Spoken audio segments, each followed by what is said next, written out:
In the kitchen of Govinda Dham, which should be warm because they're cooking. What are they cooking at 5, 6, 7, 8 in the morning? Breakfast. They're cooking breakfast. No, Maharaj, we're packing up our feeding, prasadam distribution. Okay. Yeah. And So, you see in Australia, they have a government certified kitchen for cooking for the public, which is actually very good. They come around. And also in London, now you can see there's Kale Kadambanana. Let's see that big pot she's got. Oh, there you go. And also the London Temple in Hatton Cross near the airport, they have official government approved kitchen for the, I mean, not only approved, but certified for cooking for the but this public. is how it's actually cooked in this thing. Something new, right? When you wind the handle, it tips it all out. So you can tip it into the pots or into buckets. How cool is that? Pretty good. So it's got gas burners underneath this big box. Okay. And it's called a brat pan, and we are brats, so it's very appropriate. Ho, ho, ho, ho, ho, ho. We understand you are disciples of Srila Gurudev.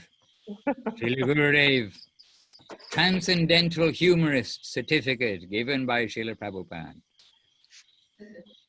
So look, Kalachand. G, we can't actually hear you. And Goran, we've got our specialists. So look, it's very much a kitchen day. We've got the cooking for the, not necessarily homeless, but for the needy. And they're going to get prasadam. And we've got our creators too on the other side of the world. Oh, which is this side of the world. Oh, for a moment, I thought you were in America. That's true. Then we've got Gaur Natharashvu and Kalachand Prabhu. And we don't have a lot of people with us today, but I can say one thing today, I have to anyhow end promptly because I have a ride leaving just a few minutes after our 6 a.m. So we can, now it's 5 minutes in, we can start whatever that we're going to start today. Chant Hare Krishna and be happy. Now, Praneshwari very helpfully, or maybe I should be giving credit to Govinda Nandini, I can't remember, but very helpfully sent a little document with the word by word, the BBBC's Vandanam word for word translation. And if you don't have it, I shall try to put it in the box now. Or is it already in the chat box? No, I haven't, but I can do it. Okay, I can also do it. I can also do it. Oh, okay. Maharaj, from Govinda Nandini, she's not feeling well today, but she sends full dandavats to you. All right. I know she has some challenges with her health from time to time. Please send obeisances from myself, from all of us, no doubt. And also, everybody give your best wishes to her. The best wishes of the Vaishnavas is what is going to help get the Vaishnavas better.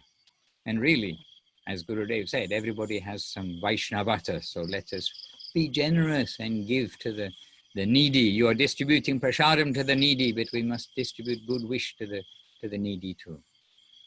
All right.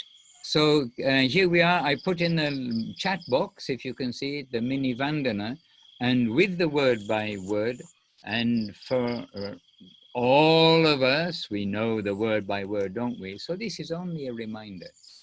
So let us begin by doing a mini Vandana, and then we'll proceed. And at the very first, let us begin by giving obeisances to each other because we've come together. Vancha kalpatarubhyascha kripa sindhubhya evacha patitanam pavanebhyo vaishnavebhyo namo namaha. And Jai Srila Bhakti Sundar Govinda Dev Goswami Maharaj ki Jai. Jai Srila Bhakti Rakhok Sridhar Dev Goswami Maharaj ki Jai. Jai Shri Rupanuga Guru Bhaga ki Jai. And all Shri Chaitanya Saraswati Acharya Vrinda ki Jai. So with an auspicious beginning, and Rukmini Devi Rasi arrived too, but she can't hear us yet. Just give 1 second. Okay, welcome Rukmini and Hridoy Prabhu. We're just about to chant the mini Vandanam. Oh, look, it's warm where you are. There's a bear behind you. A bear. Hridoy Prabhu. We can't hear you, by the way, Rukmini. Your thing is off.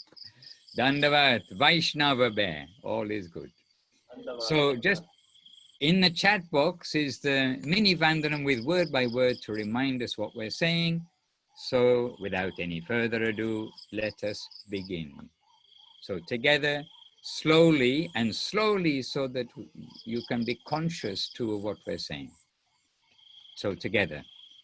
Om Agyan Timirandasya Jnananjana Shalakaya Chakshur Anmilitam Yena Tasmai Shri Gurave Namaha. Vancha Kalpa Tarubhyas Cha Kripa Sindubhya Eva Cha Patitanam Pavanebhyo Vaishnavebhyo Namo Namaha. Namo Mahavadanyaya Krishna Prema Pradayate Krishnaya Krishna Chaitanya Namne Gaura Tvije Namaha.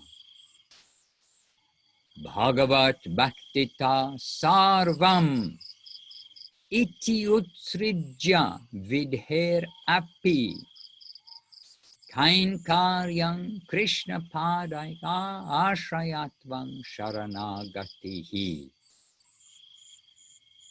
Kaler Dosha Nidhe Rajang Asti Hyeko Mahan Gunaha Kirtanad Eva Krishnasya Mukta, this one's got Mukta Banda, it's okay, but Mukta Sangha Parang Brajet.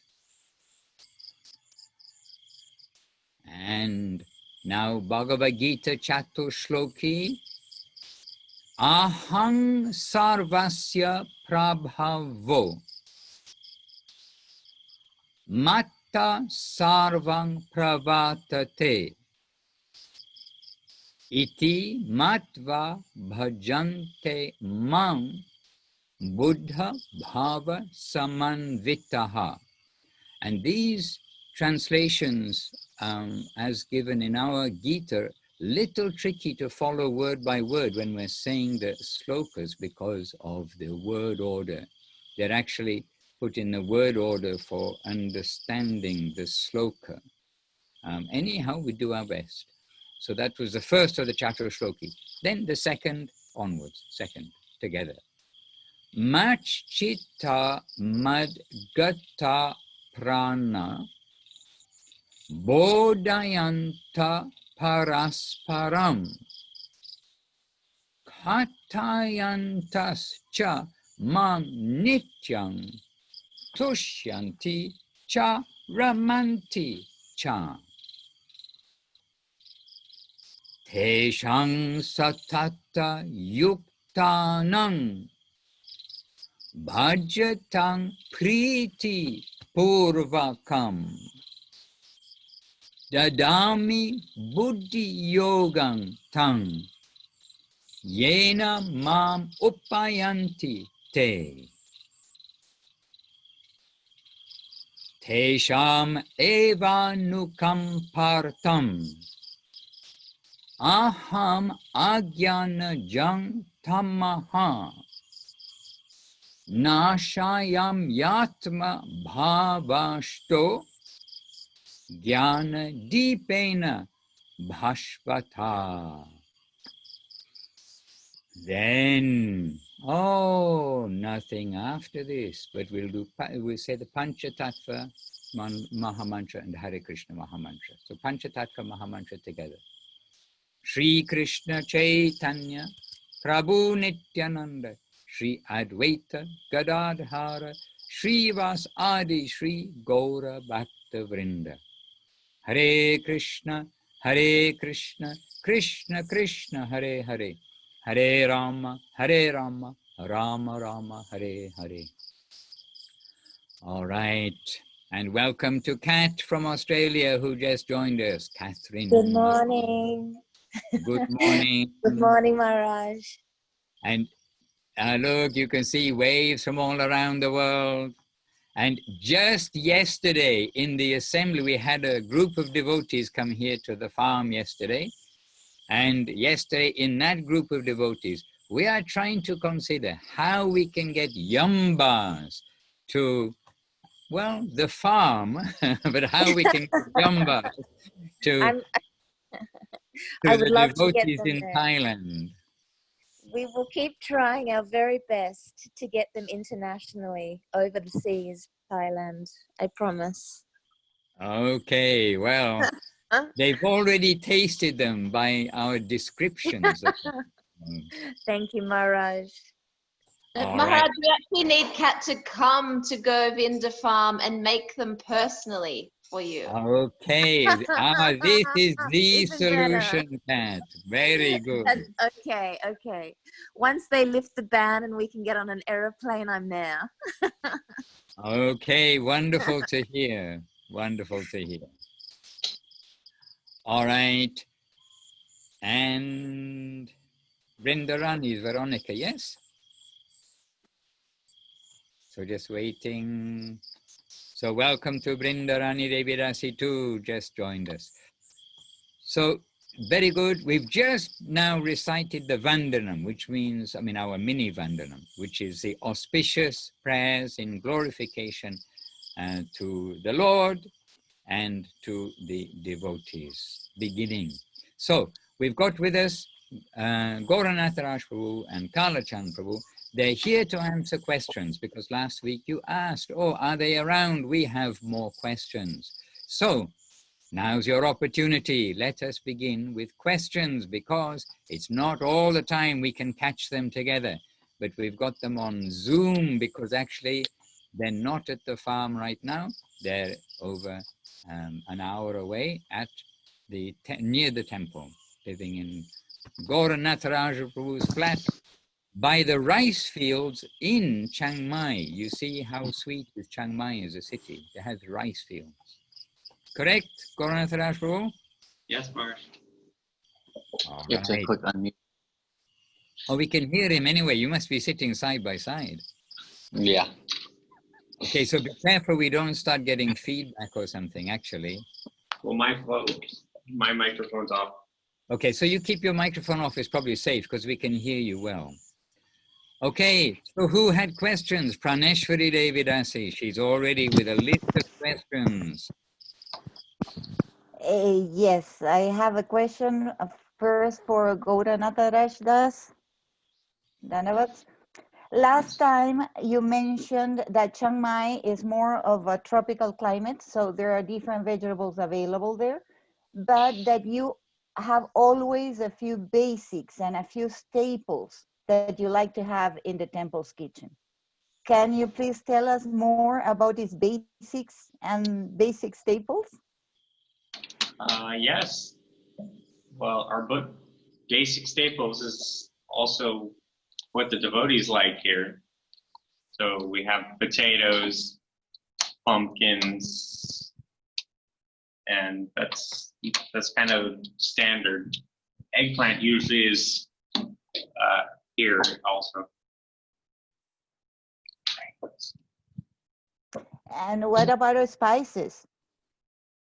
Spices, we can get almost all the spices that we normally have for India. So bay leaf, cardamom, cumin, coriander, turmeric.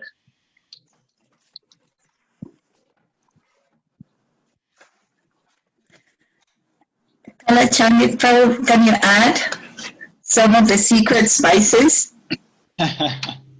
Well, it can vary on taste and how much the people can tolerate as far as chili and that kind of Indian punch that the spices can give.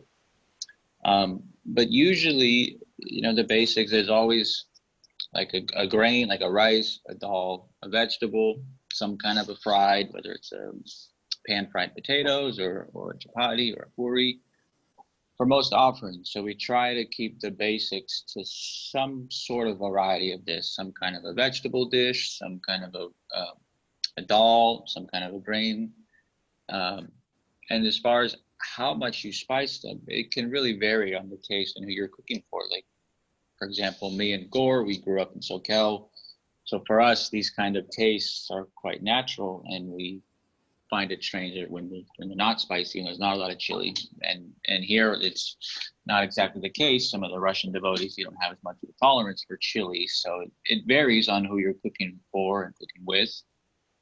But as far as like staples on in the temple, it's usually like what Gaur was saying. There's potatoes, there's some whatever green vegetables are in season for making some kind of a spinachy kind of thing. And most of the time you can get these Indian spices at some markets, some cumin seeds, some mustard seeds. Cardamom can vary in price where you are, cinnamon sticks. And you can look up really simple recipes of how to make like your own kind of, they call it garam masala. So garam just means hot, and then masala is flavor, so like a hot flavor. And it's usually just pretty simple, 4 or 5 spices, and you just dry roast them in a pan, and then just crush them up in a spice grinder. And you can kind of get close to a really nice Indian flavor just from adding this as a powder to whatever vegetables you're cooking. It's kind of a nice way to get that result without having to labor over so many things.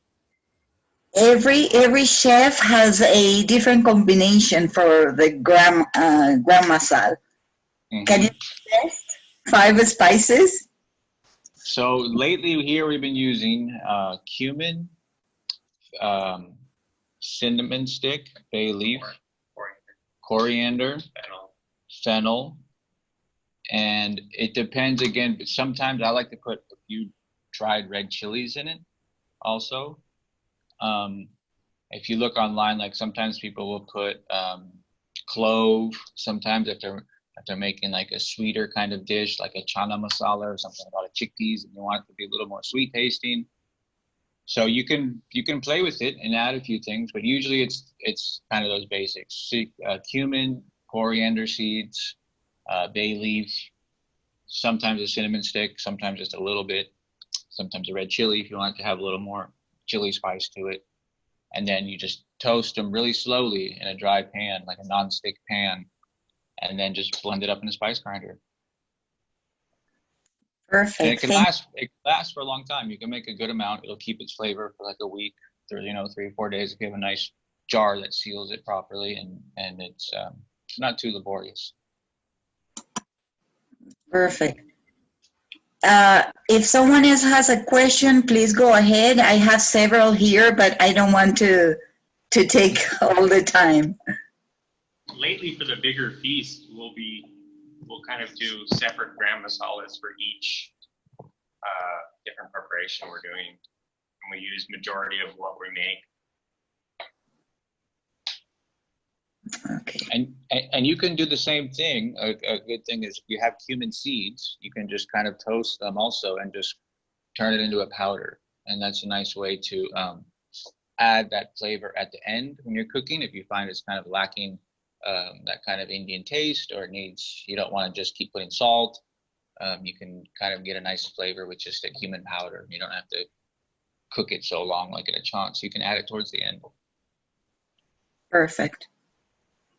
Perfect. How do you prefer to use the hing? In powder or the stone to dissolve in water? So I always used it in the powder. It wasn't only until recently here that I started seeing the stones more. And either one is okay. The stones can be a little bit tricky to handle depending on how big they are. It can slip out of your hand and stuff when you're trying to shred it. But it's much fresher. The stone is much fresher and much more strong of a taste. So I don't think you have to use as much. If you have a stone, you just have to be careful not to. I always just kind of shredded it over the dish, which can be dangerous because you can slip and drop the whole stone in. So you have to kind of be careful. Shred it onto a little pan or some kind of a salsa and then just drop it in. Perfect. But definitely go easy on it if it's in a stone, and you can always add more because it can be a lot stronger than a powder. Okay. Okay. Devotees, can I ask another question? I'm not sure that hing is part of the Indian flavor, though. That's part of the Western flavor. Definitely. Really? Yeah, I mean, they say it can be kind of a substitute for an oniony kind of flavor without having to put onion. So, as you I wish. don't believe they use hing in Navadip, actually. Just to mention. I know Sureshri cooks with a lot of hing. Maybe she does. You cook a lot of chana and all sorts of things there too. Mm-hmm. Yes, Nararaj? please. You can ask a question. I can actually ask a question. That is, what is the distinctive Thai taste in the Thai dishes here that Tavan makes, etc.? Do you know that secret? It's coconut milk. It's these kaffir lime leaves. It's sometimes he uses actually like little tamarind jellies, like in that soup that he uses, little tamarind cubes that give it that kind of bitter taste. And then they have these little, they look like almost like chicharo, like peas, like green peas, but they're actually a version of eggplant, and it's kind of a bitter taste. And that's one of the few staples. Gaur probably knows a few more, but that they use in the Thai thing. So they always have this kind of sweet but kind of unique taste. That kaffir lime, the galangal, which is like a type of ginger almost. Mm-hmm. And then the coconut milk. Lemongrass. Lemongrass, that was the other one. Lemongrass and coconut milk, I think, are two key things. Okay. Yes, Rukmini. Can they write it? Because I couldn't understand some of the ingredients. I think Pranesh is recording it, and she did a very good job of making a summary. So she'll probably do the write-up for us. Yes, Praneshwari? Yes, I will, Maharaj. Okay, super. Yes, more questions. And Rukmini, do you have any questions? How to become the perfect cook for Krishna, for instance? I can't answer that question. Maharaj can answer that one. What? Yes, any questions? We have two special cooks here, so. I have a question, Maharaj. Yes, please go ahead. They're here. Just that we heard from Bhakti Lalita that milk and salt should never be combined because it has some mystical thing that it turns into something that's almost like meat. But I'm just wondering if someone could explain that a little more. Sure. I think maybe Maharaj would be able to explain that better. I've also heard that, and I wondered where the source of that was, because I heard that also, that it's like meat, which is why we a lot of times use yogurt, because it's not in a milk. Like we don't just pour milk into a sabji to give it a creamy taste. Yogurt. But Maharaj, you might be able to answer where that originated from. What was the start of that? Well, the thing is that I can almost exactly echo your first words. I've heard that, but I don't know where it's come from. And I've heard that in ISKCON many years ago when I was young. And I actually haven't heard it in the temple. But then again, I'm not cooking in Navadip in the temple. But I can also say in ISKCON, we used to make like a really nice, well, everybody loved like a semolina porridge we used to make. But that was with milk and they put salt in it. And then somebody said that, oh, you're not meant to do it. So actually, some homework is required by someone. And the other day, by the way, that same question came up here with one of the gatherings of devotees recently. And I was surprised. Paramananda Prabhu said he'd never heard that. And he's been around for a while and he was in ISKCON for a while. So, you know, again, one of those things, perhaps we need to do some homework with somebody knowledgeable. Will we ask Goswami Maharaj this one? It's not exactly an mythological devotional question, but it is a practical question. I'll do And some research also, Maharaj, and see what I can come up with. Okay, do some research first, and we'll keep Goswami Maharaj as not the first. Last resort. Those words came in my mind, but we're not going to keep him as the last resort in that sense. But we have it with us, and he does know the scripture. But okay, so this is some little homework for Kala. Try to help us out, and maybe Nararaj Prabhu too. 2 brains are better than 1. Okay, good question, because that should be clarified, really. Yeah, in SoCal, we always kind of got around it by doing sour cream or yogurt or things like that when we were putting Well, let's see whether the research comes up with milk products as well. I mean, I'm not sure. But then that would mean the curd would not be, you couldn't put the curd in the subject. Okay. And they do yogurt in Indian subsies as well. And we use Paneer. No Gurunga potatoes. Gauranga potatoes. No, you can't call them Gauranga potatoes. There were no, Mahaprabhu didn't eat potatoes. There were no potatoes around. How are they can be called Gauranga potatoes? Because they're golden, Raj. Call them golden potatoes. Golden potatoes. Once in Caracas, in Paramacaruna Temple, I was cooking on a Sunday for the evening offering. Nice.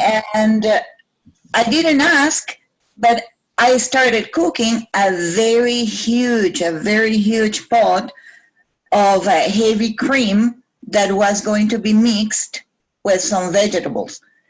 And the president of the temple came in and he said, you had to throw all the pot because you cannot mix salt. You cannot add salt to the cream. And I was just like, it was enormous because there were a lot of guests that stayed from the noon program until the evening. So when Kelly asked that question, I said, okay, this was my next question. Because in Paneer is made out of milk, and we use it with salt. That is a byproduct of milk. It's not milk directly.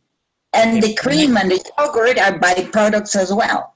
So Praneshri Didi, I think we already agreed we have to research this, and then let's see what comes up from the research, because at the moment we're airing that we don't know. We've kind of heard something and different devotees have different opinions. Perfect. And it's a good point, which is why we come together, because these things come up which wouldn't otherwise come up.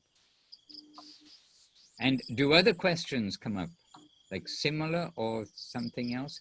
And by the way, this is now the Chaturmasya. And so 1 month passed, and on the Purnima days, the beginning of each of the months, so Balaram's appearance was maybe 3 days ago. Well, here it was 3 days ago. And so the first month, the restriction is shak, second month is yogurt, third month is milk, and fourth month is that urud dal and high protein dals.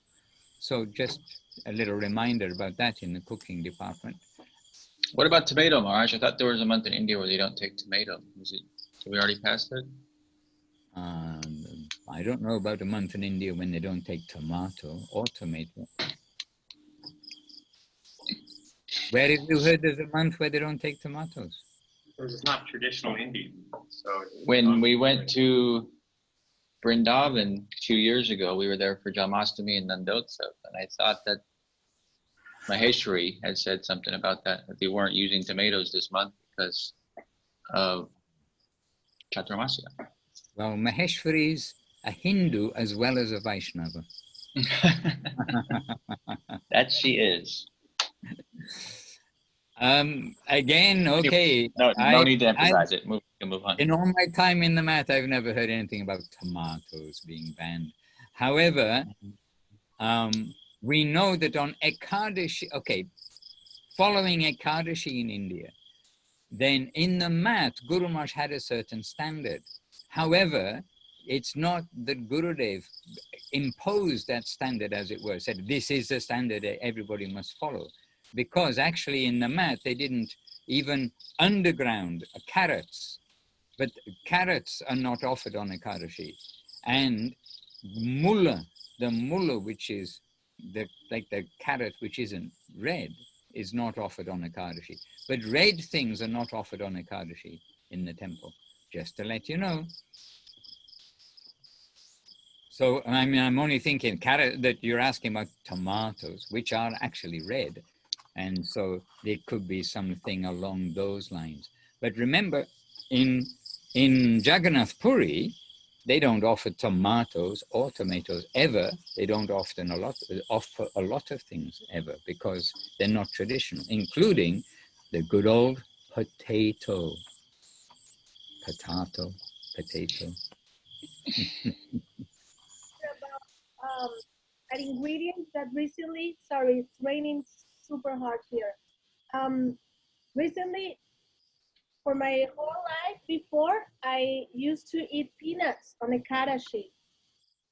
And now some devotees are telling me that peanuts are not allowed to be eaten at Ekadashi because they are actually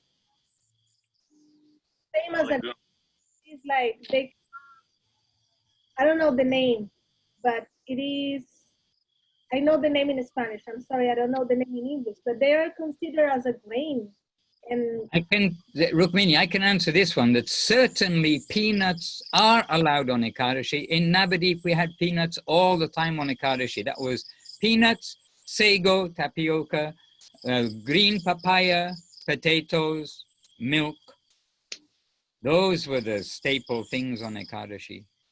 So I guarantee that they're allowed. But if they're fried peanuts, check out the oil that they're fried in. So if you're like buying them in a packet in a shop or something. But I can just say certainly. And not only that, I've picked peanuts from the land of nectar to bring to the temple for Ekadashi amongst, pulling them out of the ground. We definitely know in the mat, they take peanuts. I mean, it's just fact. Everyone can debate anything else, but you can definitely take them. I had read an easy thing to remember for Ekadashi was roots, fruits, nuts, and milk. If you stick with those, you're usually safe. That's what they offer in Navadip. But we know that Gurudev, he didn't make objection when they're offering like other vegetables which were not grains in the Western world. And the other thing is that we want to follow like the spirit of Ekadashi, and the main point is no grains. But in the mat, Guru Maharaj had a standard. I'm telling you what the standard was in the mat about the carrots and the tomatoes and things like this. Because you asked. Well, did you ask? It came up. we also follow the standard of the mat, but now my kids are a little picky, especially one of them. So I've been trying to change many things, and I also see that many devotees eat quinoa and buckwheat, and I'm not sure about those kind of products. So there is certain people that say yes, and some people say no. So I'm trying to get all the information, just because my kids usually they fast the whole day, and it's very stressful for me. If you simply follow not grains and not seasonal grains, because now you can come down to like finer and finer things, then you're going to find that it is not a grain. And so, in fact, we are here with many Russians surrounding us, even though we're in Thailand. They make it, and Gurudev knew they made it. But I don't take it, except when I'm being very polite and I'm somewhere and they think, okay, we're not going to disturb anybody. I just choose not to take it because Gurudev, he was asked about, can we take chocolate on Ekadashi? And this came up with a devotee giving the technicality that chocolate is a either a fruit or a nut and not a grain. I'm And not so, sure if I want to hear. I might have to hit mute. okay, you can hit mute. I'll give you a signal when I finish. but Gurudev said, like immediately, he said he heard it, and this came in a letter, or perhaps it was even in the email days, that it came in a letter, and Gurudev, they heard it, but immediately he replied. You know, sometimes he considers things and then gives a reply. But he said, no, we don't take chocolate on Ekadashi because it goes against the principle of Ekadashi. That Ekadashi is for Krishna's enjoyment, not what I want, not for myself. So he didn't enter into the debate of, is it a bean? Is it a grain? Is it something else? So in that context, I myself don't generally take the quinoa or buckwheat, whatever. I didn't even, is there a difference between quinoa and buckwheat? Anyway, yeah. There is, okay. I generally don't take it, even though they make it, and try to keep to what we think is kind of more or less the right spirit of Ekadashi. That's my 10 cent worth on that one. Prabhu Kalajan, can you suggest a specific Ekadashi menu? Yeah, I mean, it's fairly simple depending on what you have available. I know in Guadalajara, we would often call it papadasi. It turns into quite the potato day. So anything potato is always pretty easy. I mean, like Maharaj said, in the mat, you would use green papaya on Ekadashi a lot of times, but that might not be available where you are, which cooks almost like a potato. You can just take the peel off of it, the skin. But normally it would be a very simple sabji with just either boiled or kind of fried potatoes with, you can use some cumin, some ginger, a little green chili if you need. And that was kind of it. Salt and black pepper was kind of the end. And like Maharaj said, the spirit of it was not to make overly opulent things. Even though you could use butter, you could use ghee, you could use all these things. Sour cream, all these things, but you were trying to be more simple and more kind of austere in this way, I guess. There's only 2 days a month, we can kind of survive. And then you can, have some peanuts they would use, cucumber, fruits, of course, any kind of fruit, make a fruit salad. But usually the main kind of dish would always evolve around some sort of potato, either just potato by itself or potato with some other kind of root dish, and then just very simple spices. Usually it would just be no more than ginger, salt, pepper, maybe a little bit of green chili, and cumin seed is usually the only ones allowed. You didn't really elaborate so much with spices on Ekadashi. Okay, thank you. Question just arrived. What is the most and why for spices to prepare the dal? What should go into the chants? Okay, that is a good question. So depending on the kind of bean you're using, but for the kind of standard yellow, like mung dal or yellow split mung, or these kinds of dals, I've always used cumin as one of the main flavors, and then green chili. You could put a bay leaf, some mustard seed, and I like to use a little bit of fennel just to give it another taste. And then ginger, I would usually cook in the dal while the beans are boiling. Right when they put the beans in, I would usually put a big chunk of ginger and then dice 1 or 2 tomatoes and let that cook in with the beans. And then when everything is done cooking, then let it settle a little bit and then make the spices. And depending on your chants pans, you might have to, if you're making a large quantity, it's okay to do the chants twice. If you feel like you do one, you taste it and it doesn't quite have it, you can make a second chant. It's not a problem. And But when you usually- mentioned, excuse Sorry, go ahead. When you mentioned the fennel, is it fresh or seeds? Seeds.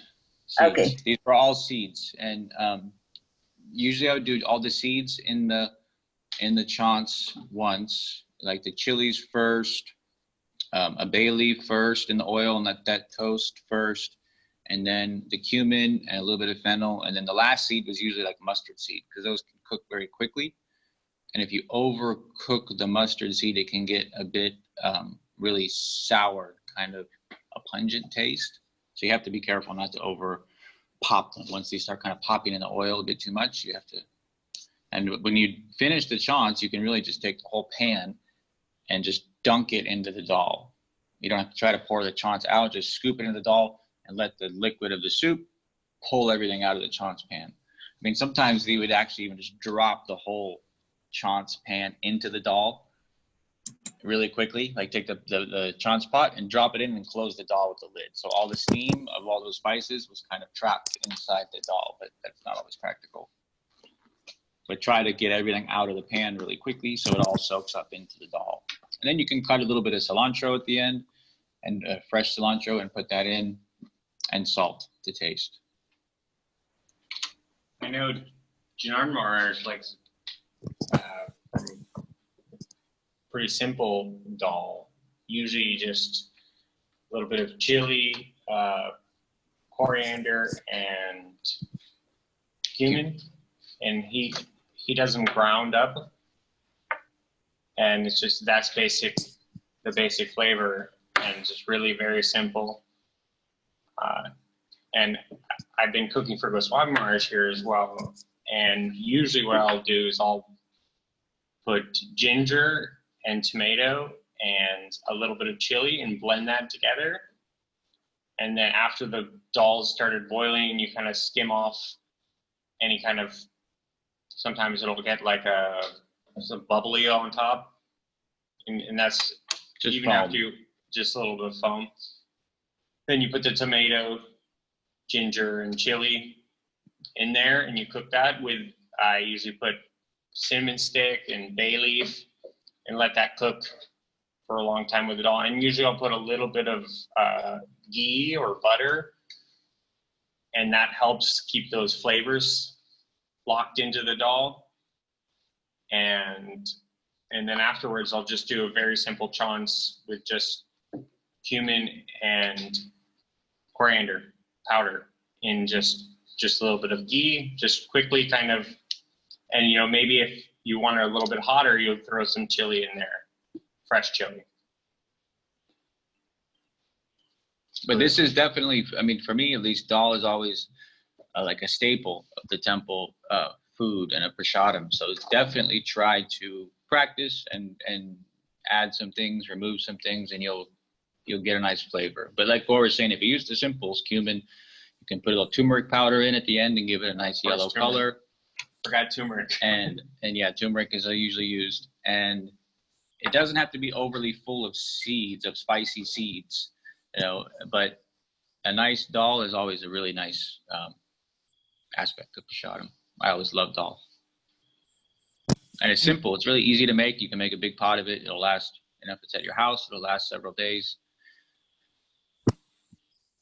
Can we ask also to Chinmoy Prabhu, because I don't recall exactly how much you were cooking for Gurudev, but you were certainly serving Gurudev.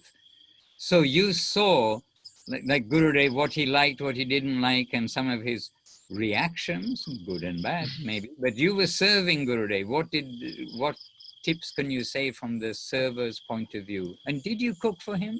Well, my specialty was butter toast, so that's about as high class as I got. So, but it was very amusing because, we were always trying to control the diabetic symptoms he used to have and stuff like that.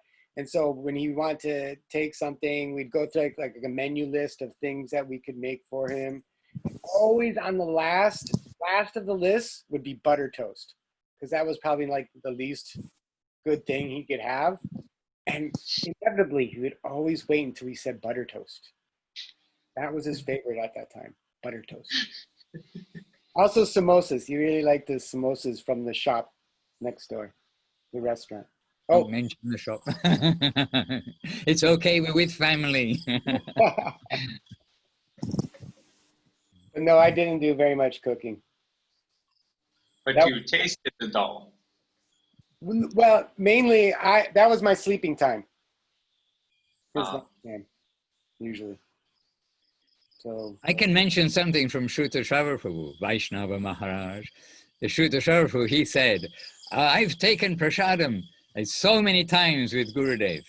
And you know, I never once heard him say, oh, too much chili. And I never once heard him say, too much oil. And especially coming from the Bengali kitchen, I mean, sometimes really very hot and floating in oil. And that's something the Western devotees are like a little bit, some of them literally flip out about the chili and flip out about the oil. But that's an observation from Shrutha Prabhu. Sorry, Shripad Shrutha Prabhu Adhikari. Our dear Shripad Shrutha Prabhu, Shrutha Prabhu. All right. Now we have the opportunity with our 2 cooks, 1 server, and maybe not just 1 server. Praneshwari has been here. So did you serve Gurudev, like prasadam-wise at all? Praneshwari, some observation you had?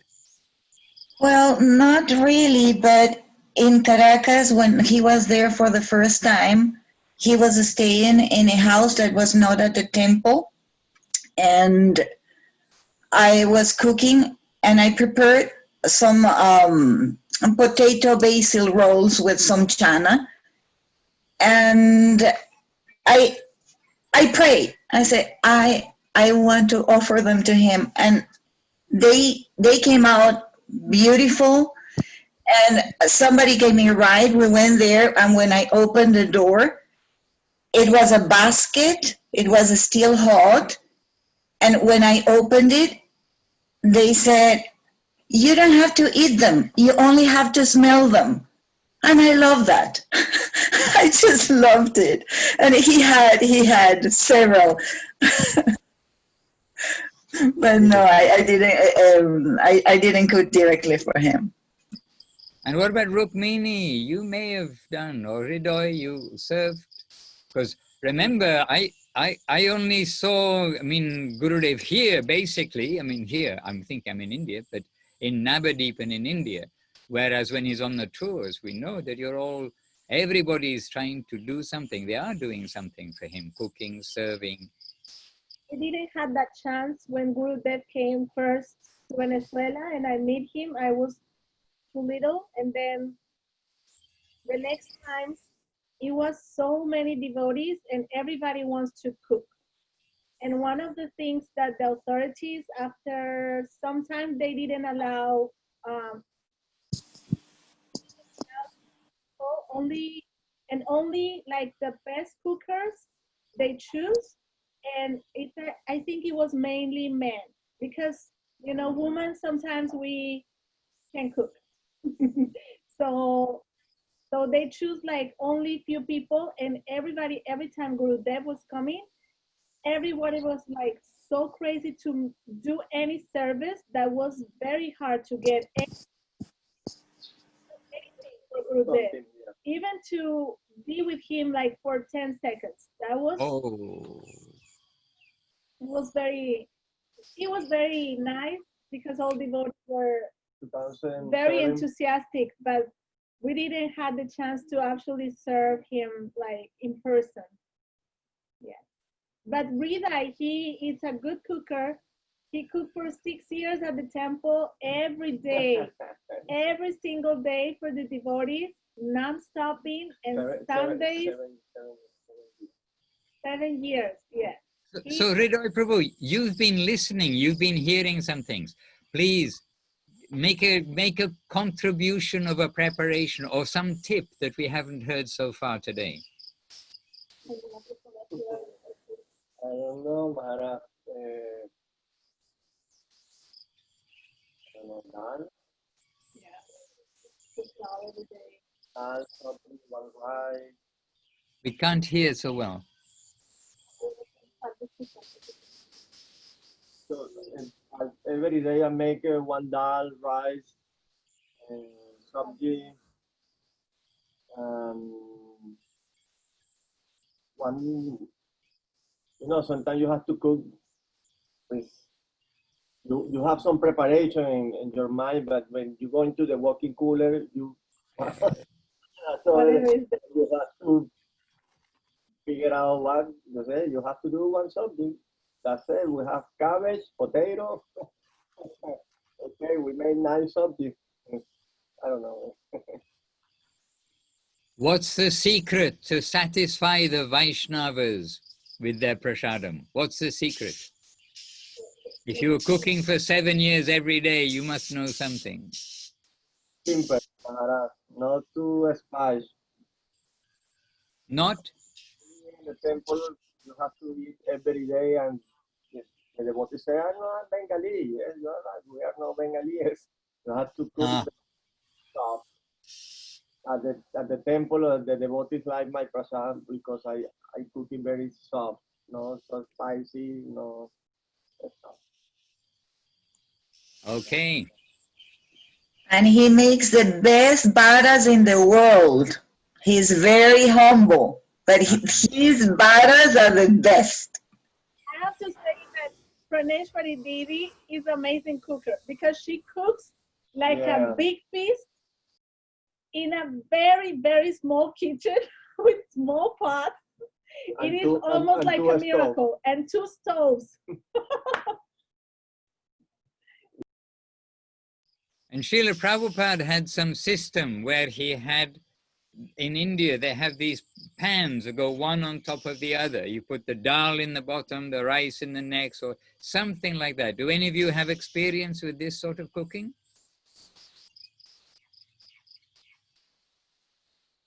Not cooking, but I have seen these devices. Shruta had one, and it was like you're saying, the dal goes on the bottom, and the steam from there would cook the rice, and then you'd have a little bit of vegetable on top of that.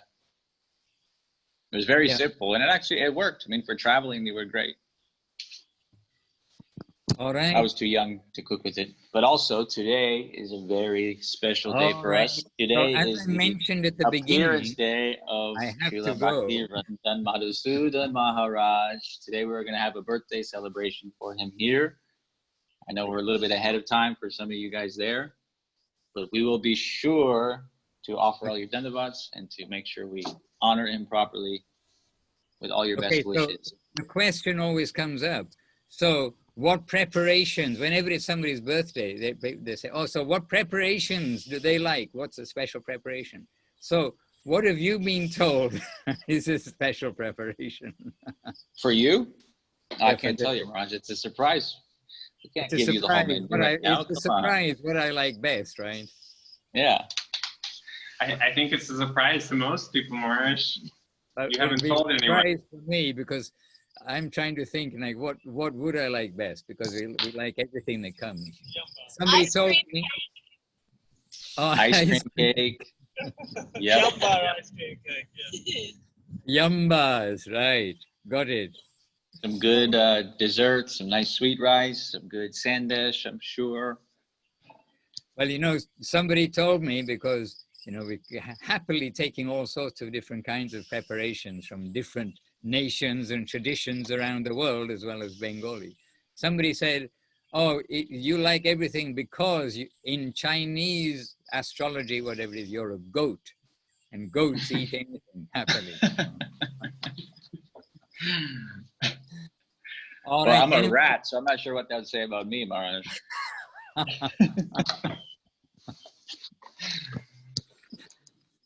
All right. So anyway, from my side, really, as I mentioned at the very beginning, time waits for no man. And so and on this Govinda farm, we've noted that really time passes by, not only minutes and hours, but the days and the weeks and the months pass by. I've been here since March 19, which is amazing for me to think that I've been here so long. And I mean, by far the longest I've been anywhere since leaving India, traveling in 2014. So here we are, but it's all going to end soon. Going to be on a plane soon, out of Thailand. Going to Italy, it seems, but next month, not this month, in September. So we'll see how the world works, but otherwise we're here all the time via the Zoom. But time passes by quickly. So appreciating our special guests from the cooking department brought back by request. And they got up so early in the morning on this side of the world. And now we'll let them be in peace and quiet, and we'll let you continue your yesterday. So seeing as we've already had Wednesday evening, we can tell you what you'll have for prasada. Oh no, it doesn't work that way, does it? All right, dear devotees, my humble obeisances to you all, and our jais to our wonderful guardians. Jai Srila Bhakti Sundar Govinda Dev Goswami Maharaj ki jai. Jai Srila Bhakti Sridhar Dev Goswami Maharaj ki jai. Bhagavan Srila Bhakti Siddhanta Saraswati Thakur ki jai. Shri Rupa Guru Vaga ki jai. And all of our dear Sri Chaitanya Saraswat Acharya Brinda ki jai. Jai Shri Harinam Sankirtan ki jai. All assembled devotees ki jai. Ananta Koti Vaishnava Brinda. Unlimited numbers of devotees around the world ki jai. Nitai Gaur Premanandi Hari.